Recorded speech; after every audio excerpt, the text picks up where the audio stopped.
Of all the couples, I think that when I started out with the pilot, I think that the couple that I hadn't figured out the most, the couple that I was still searching for, was Gabrielle and Carlos. And I had them just kind of as these generalized yuppies. And it was interesting, something happened during the first season. You know, I was writing Ricardo kind of abusive as to give the audience an excuse to root for Gabrielle to have her affair.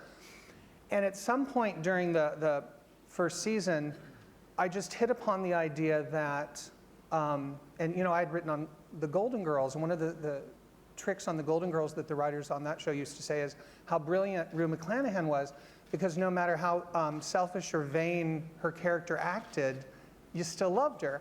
And one day, I was just looking at Little Eve Longoria, and I went, you know, I think she could get away with that. And I wrote this line of dialogue for her, where the character started talking about how beautiful she was.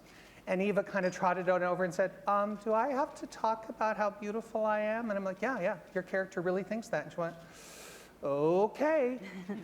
And she went with it. And seeing the more self-involved and vain and selfish and egotistical she became, the funnier she became.